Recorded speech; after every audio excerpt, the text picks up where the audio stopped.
Topic under discussion आज है receptors theory और रिसेप्टर थ्योरीज।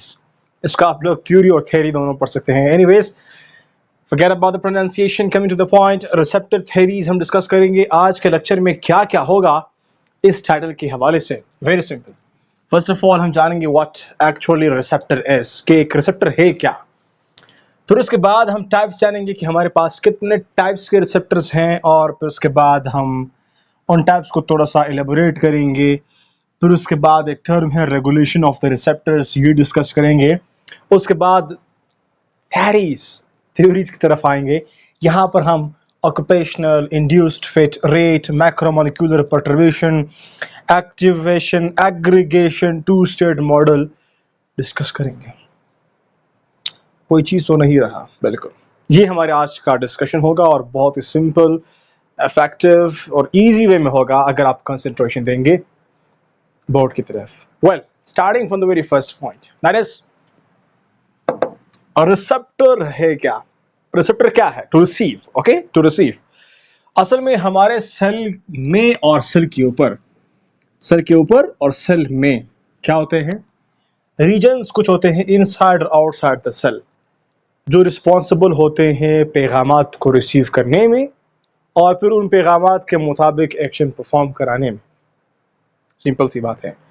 ये कुछ स्पेसिफिक रीजन्स होते हैं, या तो सेल के सरफेस के ऊपर होते हैं या फिर सेल के अंदर होते हैं, और इनका काम क्या होता है? बहुत सिंपल सा काम है, पैगामात को आउटर साइड से इनर साइड में लाना और फिर उनके मुताबिक जो है पैगाम है ना आगे, फिर तो काम तो होना है।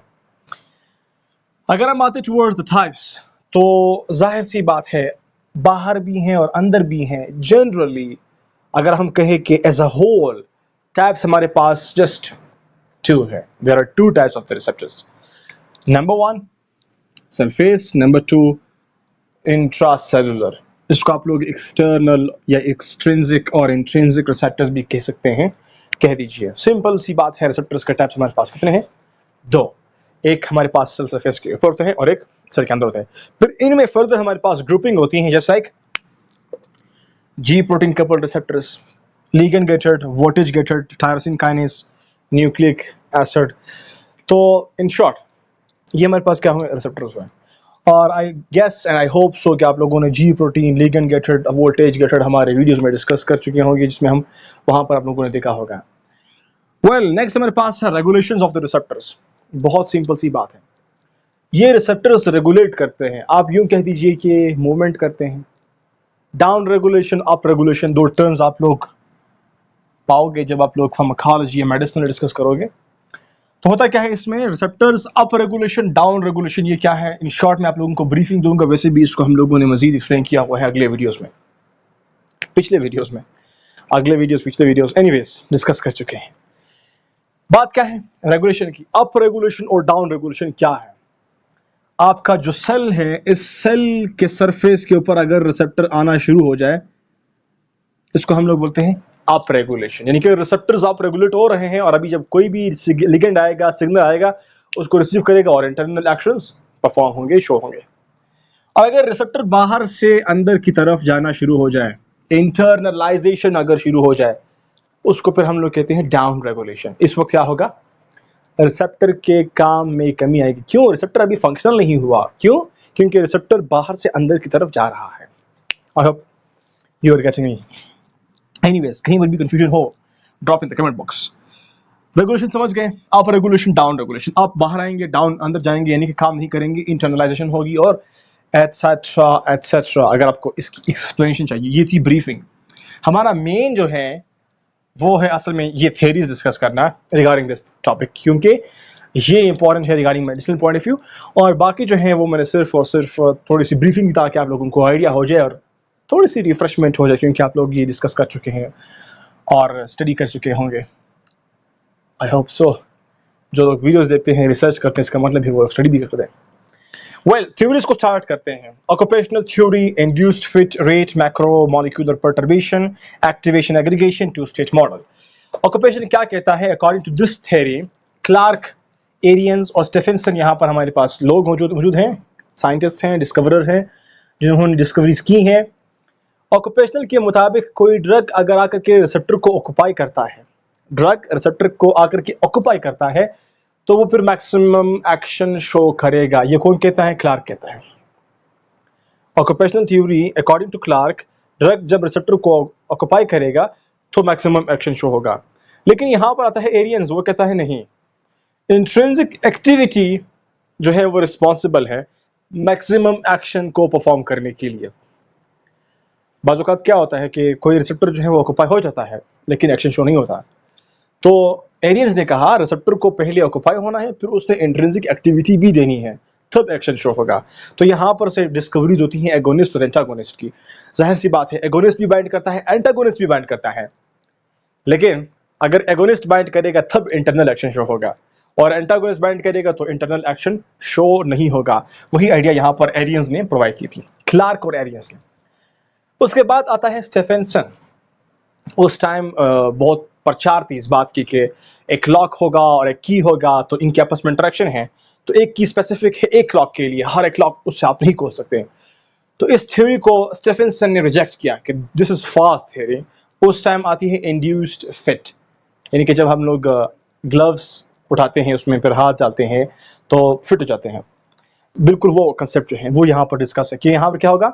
सिंपल, एक हमारे पास लिगेंड आएगा, वो लिगेंड रिसेप्टर में फिक्स होगा, फिक्स होने के बाद उसमें थोड़ी सी चेंजेस करेगा, कन्फर्मेशन मतलब चेंजेस थोड़ी सी करेगा, और फिर उसके बाद जो है वो एक्शन शो होंगे।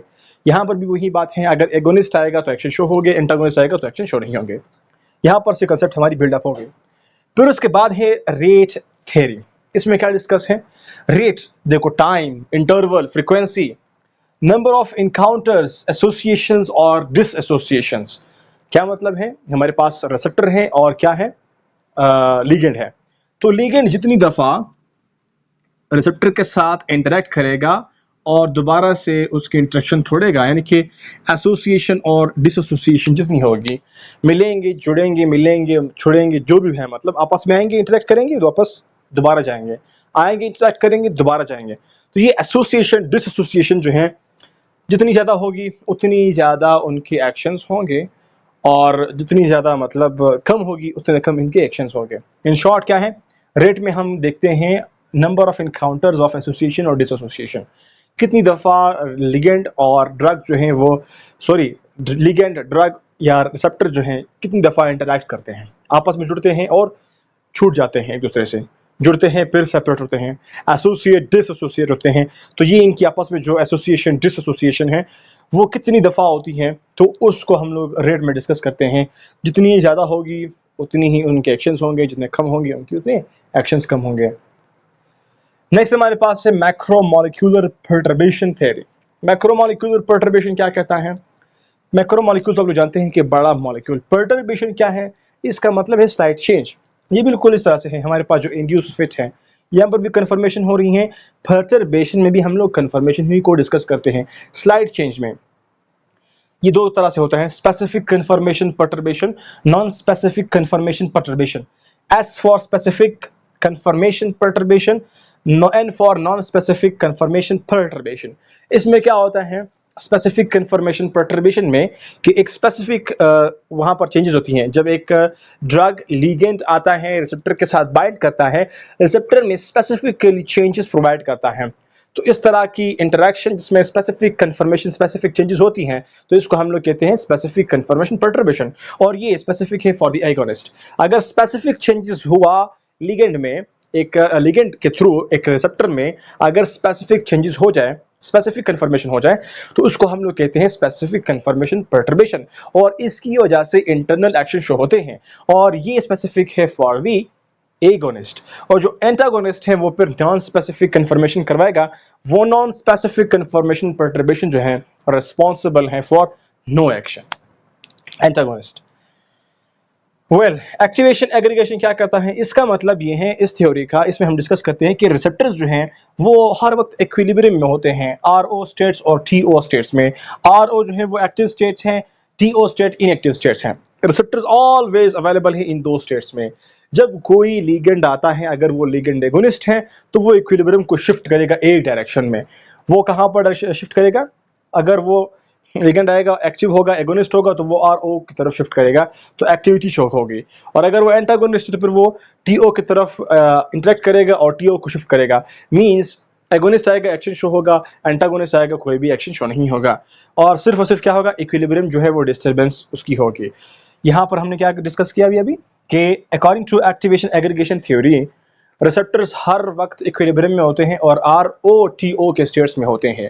एक्टिव स्टेट्स इनएक्टिव स्टेट्स में होते हैं। कोई लिगेंड आएगा, अगर वो एगोनिस्ट है तो आर ओ को शिफ्ट करेगा, मतलब रिएक्शन यहाँ इक्विलिब्रियम जो है वो आर ओ की तरफ शिफ्ट होगा और एक्शन शो होगा। कोई एंटागोनिस्ट आएगा तो वो फिर इस रिएक्शन को, इस इक्विलिब्रियम को शिफ्ट करेगा टुवर्ड्स टी ओ, क्योंकि वो एंटागोनिस्ट है और एक्शन शो नहीं होगा। Hope you getting what ever I am speaking. फिर उसके बाद है टू स्टेट मॉडल। ये इन दोनों का थोड़ा सा एक इंटरेक्टिव वे है और थोड़ा सा इनका मतलब आपस में लिंक भी है।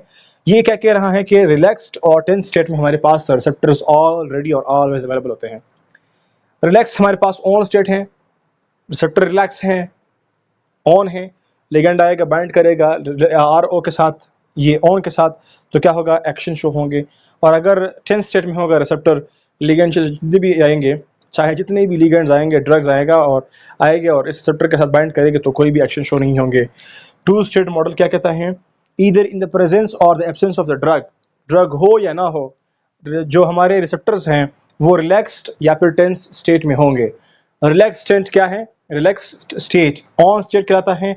इस टाइम एक्शन शो होंगे अगर कोई लिगेंड आएगा, बाइंड करेगा रिसेप्टर के साथ। और टेंस स्टेट क्या है, अगर कोई रिसेप्टर टेंस स्टेट में है तो वो ऑफ में है, लिगेंड आएगा, no action will be shown.